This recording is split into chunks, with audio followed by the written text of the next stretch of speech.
Bon Nadal, tocamelons. Bé, vinc a presentar-vos aquest instrument, el AX Synth de la casa Roland.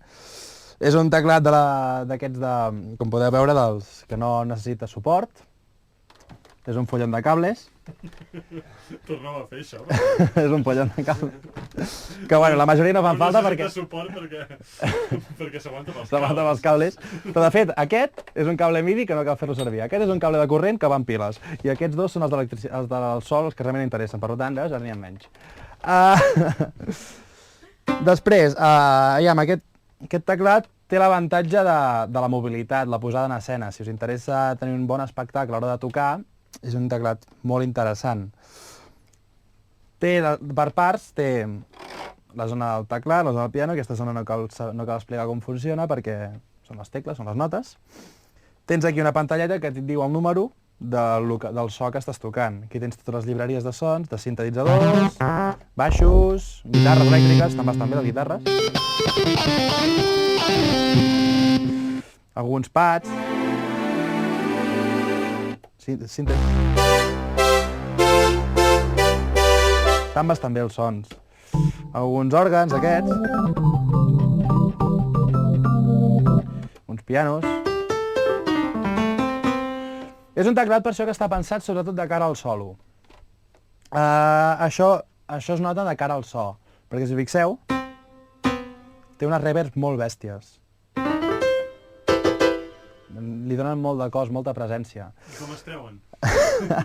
Es poden treure navegant per menús, que has de fer 4 o 5 passos, que mai me'n recordo quins passos són, però no es guarden.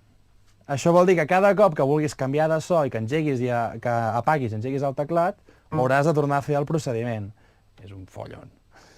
Després, té la zona aquesta d'aquí, és bàsicament per connectar-la amb l'ordinador. Té sortida USB i sortida MIDI. Pots connectar l'ordinador, si apretes aquest botó, doncs s'activa el MIDI i pots tenir els sons programats a l'ordinador, si tens una bona llibreria, i d'aquesta manera no cal carregar-te amb els sons aquests, que si t'emprenyen les reverbs aquestes és un avantatge. I després té tot el que seria el màstil. A part de poder tocar així, que és una mica incòmode, però depèn de quines coses es pot fer, però... Tens el màstil que té, bàsicament, aquests botons de... Aquí té una pantalla com ho diu? Un touch controller. Per fer bendings, bàsicament. Veus? Segons el so, estarà programat per pujar o baixar un to, hi ha sons que poden baixar fins una octava, depèn del so, això. Pots fer tapping. Vibratos. Pujar quarts de to. Aquí tens una palanqueta d'efectes, de control. En aquest so, per exemple, hi ha programat un vibrato. En d'altres, com per exemple aquest, potser... s'activa com un harmònic. Això és un octavador, perquè a vegades, clar, només tenir 5 octaves... 5 octaves? No. 4 octaves. A la PM. Tengo 2 piscinas. Doncs, té un octavador per... A vegades queda molt bé fer un trulleto d'aquest, a vegades la pots cagar i fer així. I quedes de conya, i si ningú s'hi fixa que has fet això, doncs la gent fliparà. I després tens aquí 3 botonets d'efectes que es controlen, aquí hi ha com una llumeta, veieu, si fixeu, apropant i allunyant la mà. Segons l'efecte, una cosa o una altra, veus? Aquest no hi ha reprogramat, per exemple. Un filtre o un efecte d'aquests alliberado, també. I després hi ha tot el que seria aquí darrere del màstil. I aquest botó que no hi és, que el vaig perdre un dia. Per tant, no l'explicaré per què serveix, tampoc ho sé. No l'he fet servir mai. No és per la reverb, és l'aftertouch. Posa aquí. I aquí tens 3 botons, depèn del so, doncs aquí tens un bending mode, per les guitarres, per exemple, si toques notes dobles, doncs ara no es farà això i quedaré malament. Veieu que només es modula la nota de greu? Només una de les dues notes, el típic efecte de guitarra. Un portamento també pel tema més lligats, de sons, i aquí hi ha un que posa hold, que no és del Chiquito, que va dir sinó és pels pianos, és el que seria l'equivalent al piano del sustain, no? doncs sona sec, si l'apreto, clic, és etern, vale? El piano no perquè té un límit, però això. Després hi ha sons que són monofònics, això vol dir que puc tocar una nota, però no puc tocar dues. Quan toco una altra es desactiva la primera, no? Això va molt bé per fer-se el xulo, perquè fa això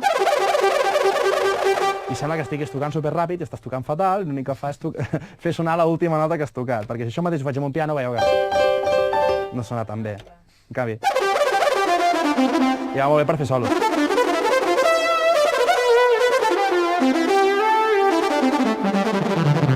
Però això també és un avantatge, perquè a vegades pots fer efectes com ara va d'arc i vagi. Aprofitar el glissando aquest que té.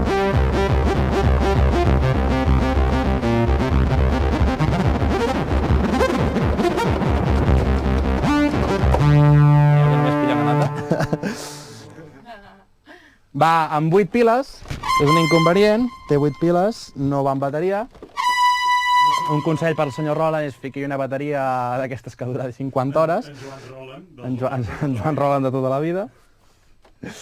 I és un teclat que mola molt i que, a diferència dels altres, la principal avantatge que té és que no necessites un suport i tocar allà quiet, allò com al costat de la bateria, que els pobres estem allà sempre els dos amargats, així, què tal, com estàs? No. Sinó que a vegades pots anar, hola, guitarrista, què tal, hola, no sé què, mira, la noia de primera fila pots acostar-t'hi també i repartir-t'hi una targeta al teu telèfon. També té un dispensador de targeta. Un dispensador, sí, aquí darrere. Dispensi una targeta. Així t'agrada? En general... En general m'agrada, però per l'efecte visual més que no per so. Està bé, has quedat com professional, molt bé. Una gana. Bé, t'han de contractar a la casa Roland. Sí.